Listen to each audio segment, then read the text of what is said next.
Hello नमस्कार दोस्तों, Ravi online classes में आपका स्वागत है। आज हम लोग देखेंगे बिहार बिजली विभाग मॉडल सेट 7 का टेक्निकल क्वेश्चन। जो 50 टेक्निकल पूछे जाते हैं उसका मोस्ट इम्पोर्टेंट क्वेश्चन। पहला क्वेश्चन है, धारा और वोल्टेज फेज में होने पर शक्ति गुणांक क्या होगा।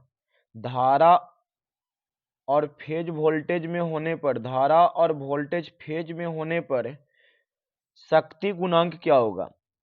अगर धारा और वोल्टेज फेस में है तो उनका बीच में कोण शून्य होता है।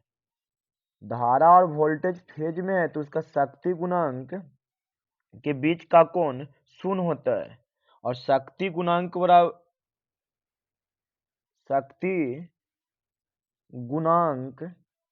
बराबर फॉर्मूला होता है कोस थीटा बराबर 1। तो थीटा बराबर 0 रखने पर 0 डिग्री, तो 0 रखने पर 1 प्राप्त होता है, इसलिए शक्ति गुणांक 1 होगा। शक्ति गुणांक होगा तो 1 को यूनिटी कहा जाता है, इसलिए इसका राइट यूनिटी होगा। क्या होगा? 1 यूनिटी होगा। क्वेश्चन नंबर 42 देखिएगा। एक स्टार कनेक्टेड प्रणाली में लाइन वोल्टेज किसके बराबर होता है। तो एक स्टार कनेक्शन में लाइन वोल्टेज √3 गुने फेज वोल्टेज के बराबर होता है। VL बराबर √3 गुने V होता है।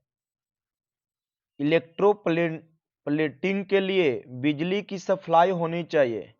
इलेक्ट्रोप्लेटिंग के लिए बिजली की सप्लाई होनी चाहिए। इलेक्ट्रोप्लेटिंग में बिजली सप्लाई की होनी चाहिए डीसी आपूर्ति।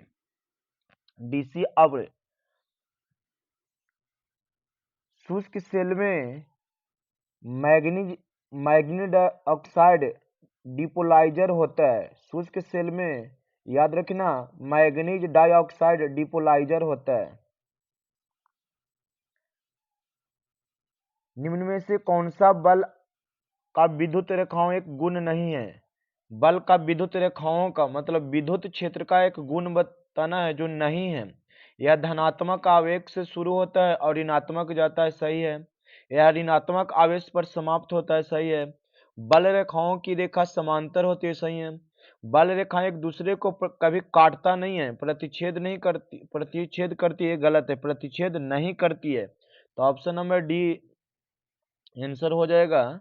Option number D right answer, जो गलत है, विद्युत रेखाओं का गुण नहीं है।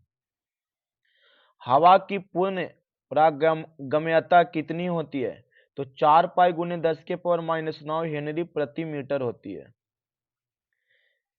एक डीसी में डमी कुंडली प्रयोग की जाती है। एक डीसी में डमी कुंडली प्रयोग की जाती है आर्मेचर यांत्रिक को संतुलन बनाने के लिए। आर्मेचर यांत्रिक को संतुलन बनाए रखने के लिए एक डीसी जनरेटर में यांत्रिक ऊर्जा को विद्युत ऊर्जा में बदला जाता है। एक डीसी जनरेटर जो होता है यांत्रिक ऊर्जा को विद्युत ऊर्जा में बदलता है। तो आर्मेचर के यांत्रिक संतुलन बनाए रखने के लिए डमी कुंडली का प्रयोग किया जाता है। डमी कुंडली का प्रयोग किया जाता है। एक डीसी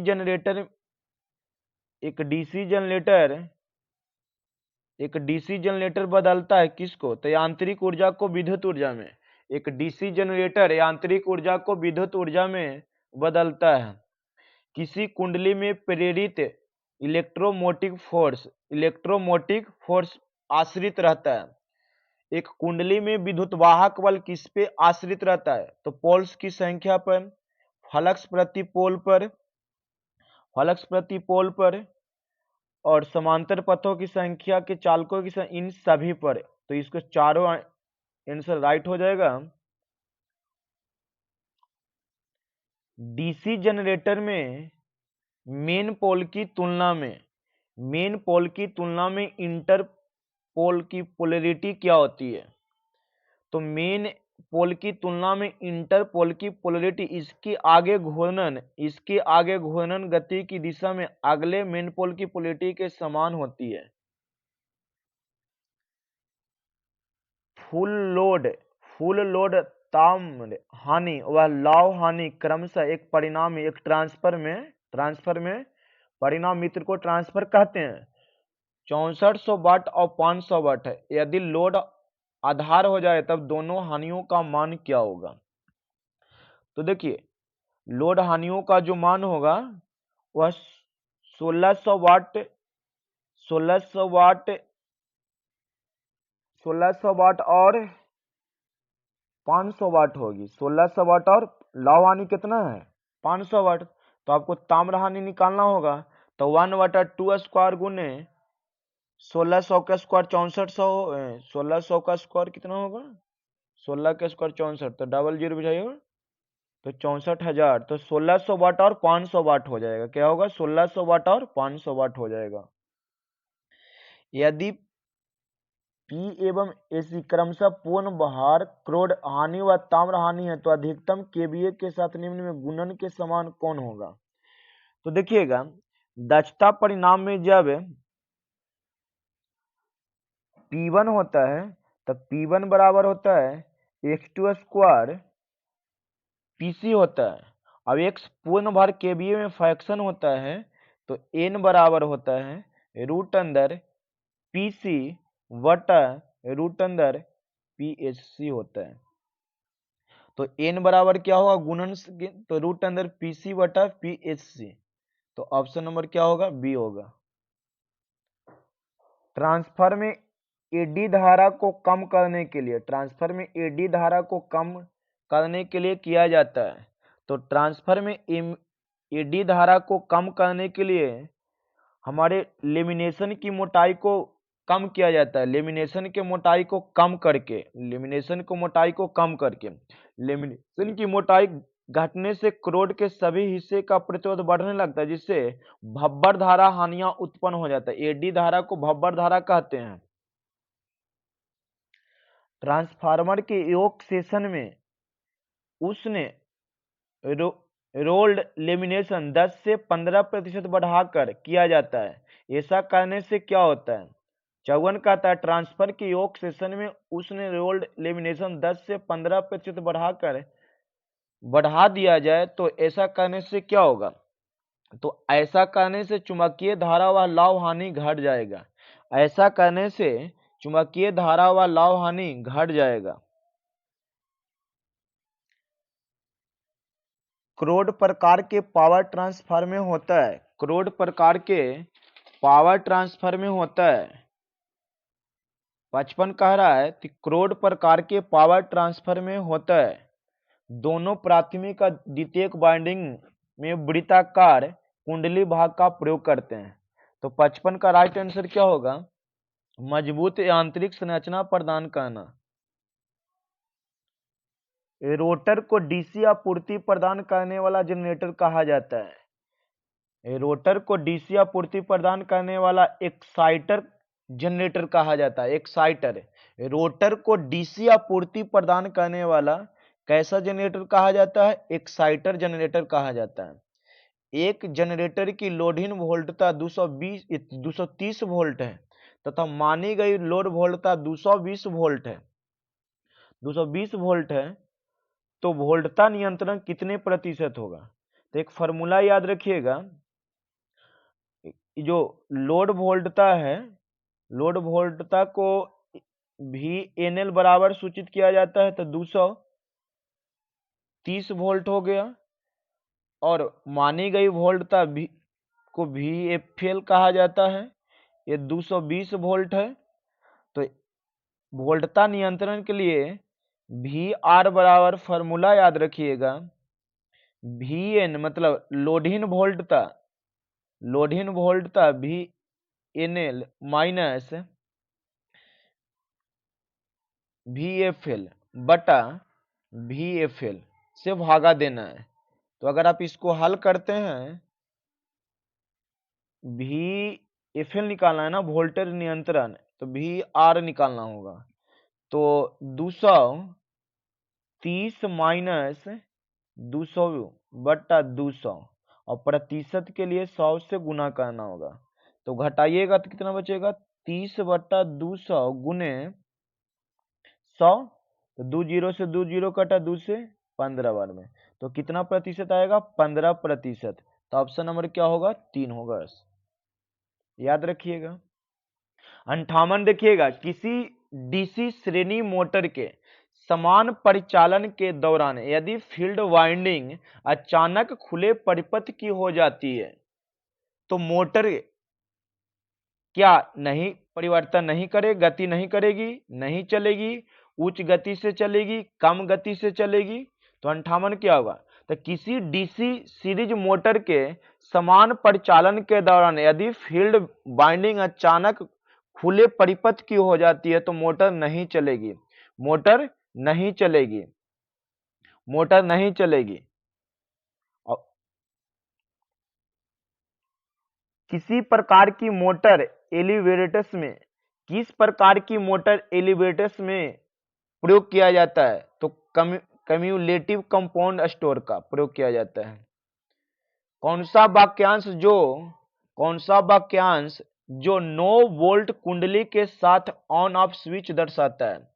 कौन सा वाक्यांश जो नो वोल्ट कुंडली के साथ ऑन ऑफ स्विच को दर्शाता है? 60 के बताइएगा। तो 60 के क्या हो जाएगा? एक चुंबकीय स्टार्टर दर्शाता है। डीसी मोटर के गति नियंत्रण के लिए बार्ड लियोनाई प्रणाली का मुख्य लाभ क्या है? 61 के बताइएगा। तो 61 के, यह सुगम, संवेदनशील और व्यापक गति नियंत्रण प्रदान करता है। प्रत्यावर्ती धारा उत्पाद इस सिद्धांत पे कार्य करता है। प्रत्यावर्ती धारा उत्पाद इस सिद्धांत पर करता है। तो फैराडे के विद्युत चुम्बकीय प्रेरण के नियम पे प्रत्यावर्ती धारा कार्य करता है। प्रत्यावर्तक की क्षमता को किसमें व्यक्त किया जाता है? तो अल्टरनेटर की रेटिंग जो किलोवाट एम्पियर में व्यक्त की जाती है, किलोवाट एम्पियर कहा जाता है, किलोवाट एम्पियर में व्यक्त की जाती है। किसी के पावर फैक्टर का कोई अस्तित्व नहीं होता है। तो केवीए मतलब किलो वोल्ट एम्पियर कह सकते हैं।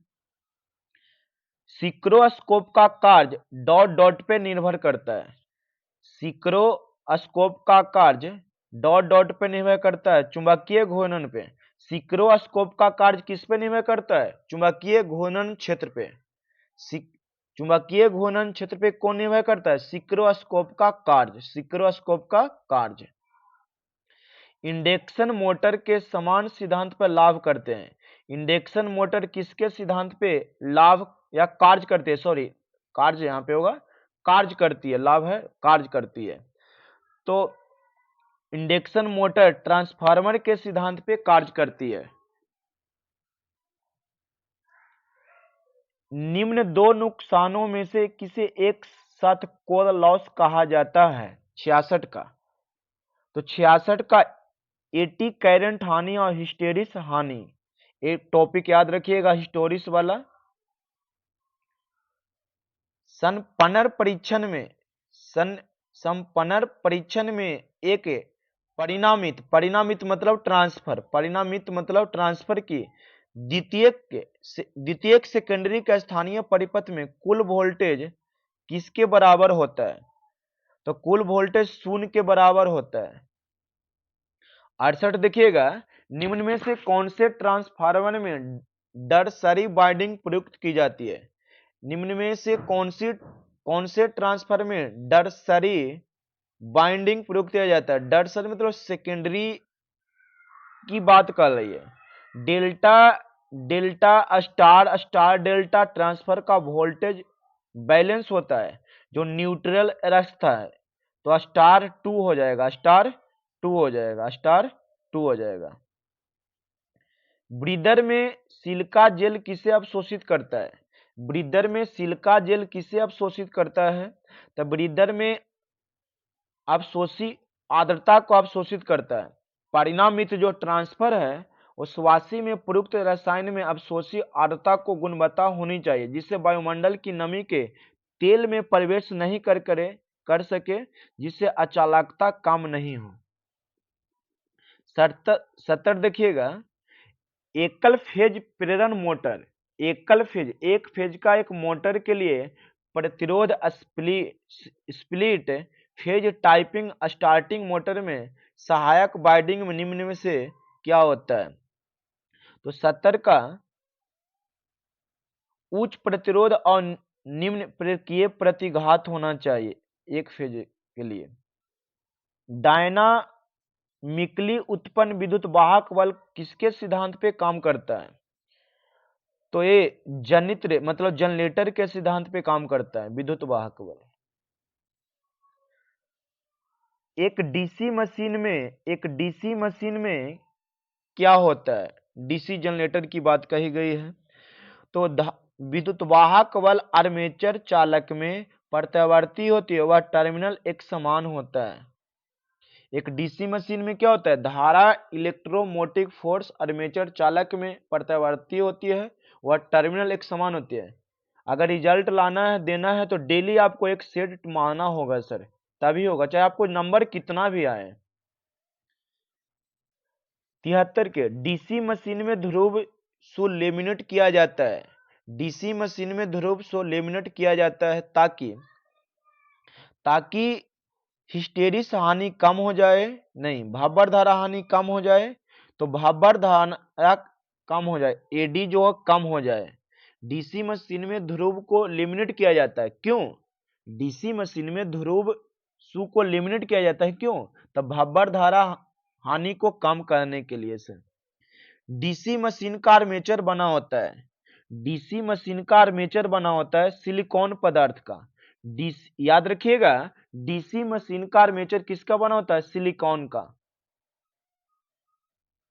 सिलिकॉन एक अर्धचालक है, अर्धचालक का बना होता है, यह भी चलेगा। डीसी मशीन में निम्नलिखित के भाग होते हैं। डीसी मशीन में क्या योक होते हैं, आर्मेचर होते हैं, ब्रश होते हैं, पोल। तो देखिए डीसी मशीन में आर्मेचर होते हैं, क्या होते हैं? आर्मेचर। तो केवल आर्मेचर हो जाएंगे, केवल क्या हो जाएंगे? आर्मेचर। टॉर्क में कमी को रोकने के लिए, टॉर्क में कमी को रोकने के लिए निम्न में से जिस मोटर में प्रतिरोधकों को आर्मेचर कॉइल और कम्यूटेटर सेगमेंट के बीच रखा जाता है, वो क्या होता है? तो यूनिवर्सल मोटर के बीच रखा जाता है। निम्न में किस मोटर को कम लागत के रख रखाव की आवश्यकता होती है? निम्न में से किस मोटर को कम लागत के रख रखाव की आवश्यकता होती है? तो प्रेरण मोटर। किस मोटर के लिए? प्रेरण मोटर के लिए।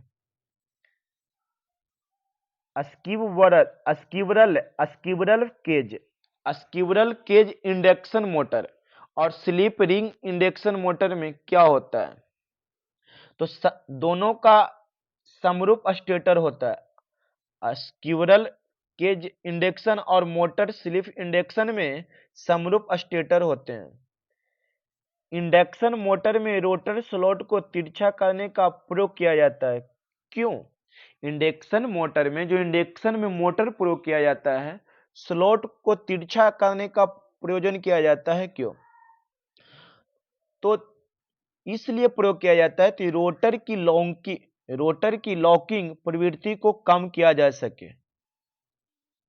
प्रारंभिक प्रवाही धारा शुरुआत में कितनी होती है? देखिए प्रारंभिक प्रवाही धारा शुरुआत में स्क्विरल केज प्रेरण मोटर के उच्चतम होती है। शुरुआती में स्क्विरल केज मोटर की अधिक होती है। 81 देखिएगा, 81 एक SCR एक ऐसी सेमी कंट्रोल युक्ति होती है जो एक टर्न आउट को गेट पल्स से होता है पर ऑफ नहीं होता है। एक टर्न ऑन होता है लेकिन वह ऑफ नहीं होता है। गेट पल्स प्रदान ऑन किया जाता है, लेकिन एक बार चालू होने पर यह ऑन ही रहती है जब तक कि ट्रिगरिंग प्लस हटा न दिया जाए। अंततः यह गेट प्लस को हटाने पर भी बंद नहीं होगा। निम्न में किसके द्वारा कोरोनो कोरोना प्रभाव की पहचान नहीं की जा सकती है।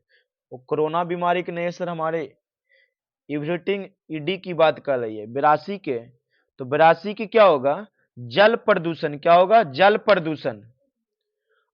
अर्थिंग प्रिंट में चारकोल और साल्ट प्रयोग करने का प्रयोग क्या है? अर्थिंग प्रिंट में चारकोल और साल्ट प्रयोग किया जाता है, क्यों?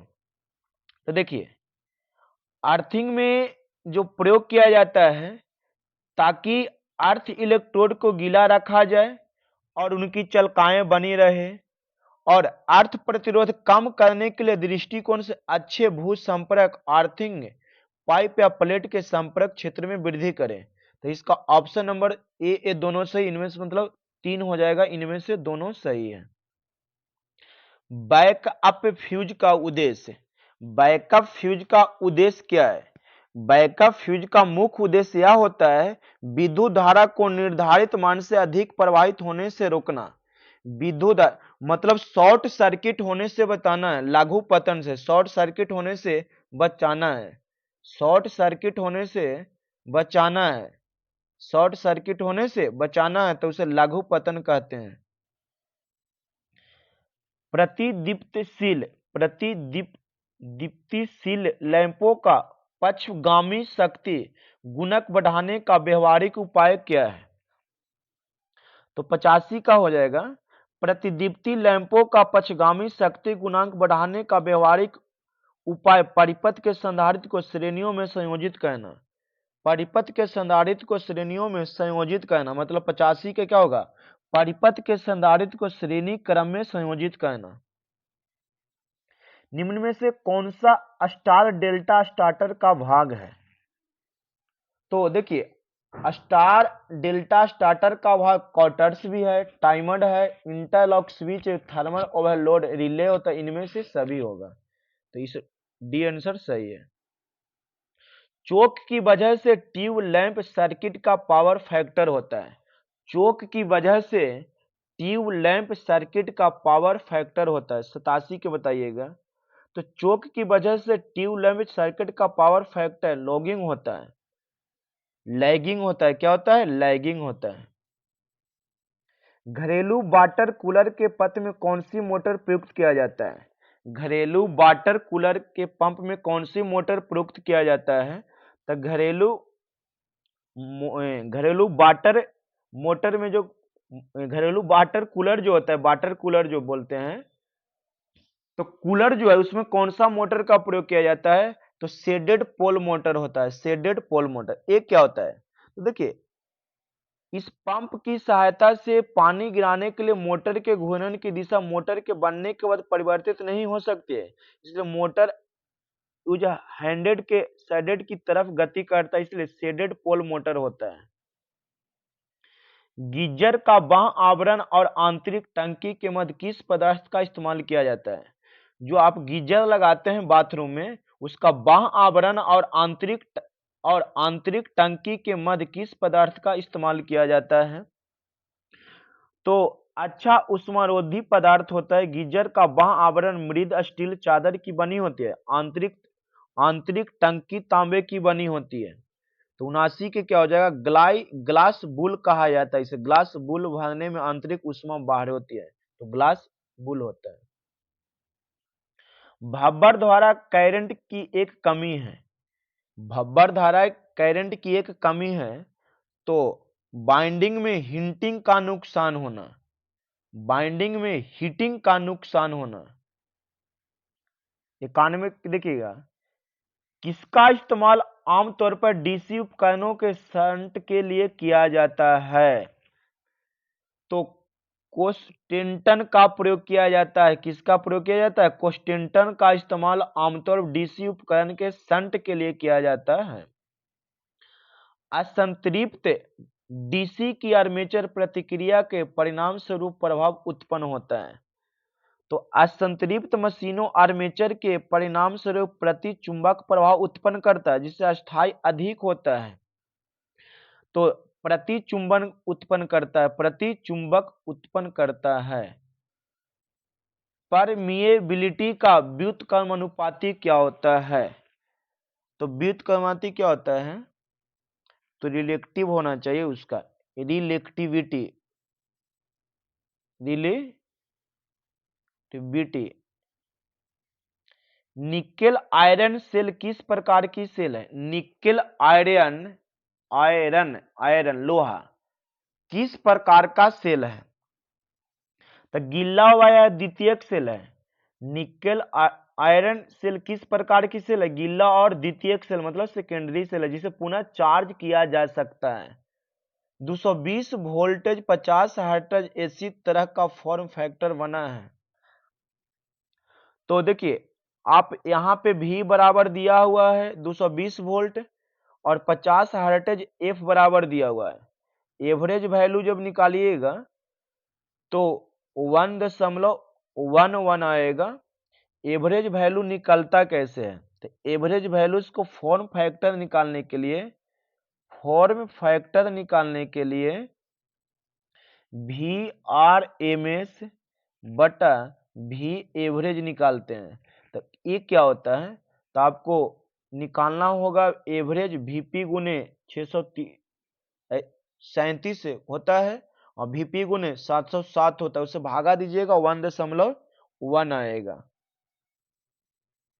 तो याद रखिएगा नगण्य प्रतिरोध और 0.4 हेनरी प्रेरकत्व के साथ 220 वोल्टेज और 50 हर्ट्ज की विद्युत शक्ति एक कुंडली में प्रयुक्त होता है। तो परिपथ में धारा की गणना कीजिए। तो धारा की गणना करना है ना, तो धारा की गणना करने के लिए आपको IL बराबर एक फॉर्मूला बताए थे, V बटा एक्सेल होता है।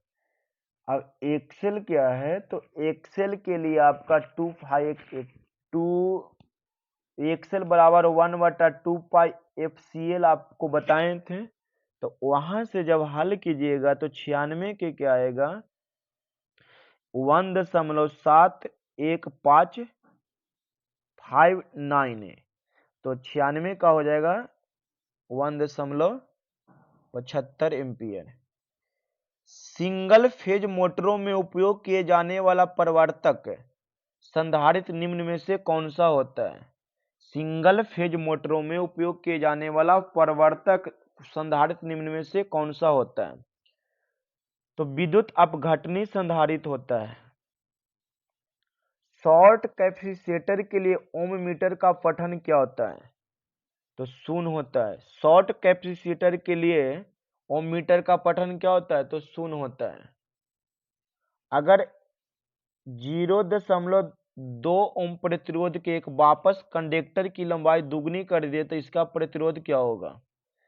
तो देखिए R बराबर 0.2 ओम है, L को दुगनी कर दीजिएगा तो एक फॉर्मूला पढ़े होंगे R बराबर रो L बट्टा A, यही ना होता है। तब क्या पूछ रहा है, तो लंबाई को दुगना करने पर प्रतिरोध भी बढ़ जाता है। तो प्रतिरोध क्या होगा 0.2 से 4 हो जाएगा। विद्युत के प्रति शरीर का प्रतिरोध जितना अधिक होगा उतना व्यक्ति को नुकसान होगा। कि नुकसान क्या होगा, विद्युत के प्रति शरीर का प्रतिरोध जितना अधिक होगा उतना, तो उसका धारा में कम होना चाहिए। क्या होना चाहिए, अगर आपका प्रतिरोध ज्यादा है तो बिजली कम न करंट मारेगा, क्योंकि प्रतिरोध बढ़ने पर धारा कम बढ़ता है तो कम हो जाएगा। तो ये आपको टेक्निकल क्वेश्चन था। इसी प्रकार आप मेरे वीडियो को देखते रहिए और सब्सक्राइब कीजिए और अपने दोस्तों के पास शेयर कीजिएगा। Thank you sir.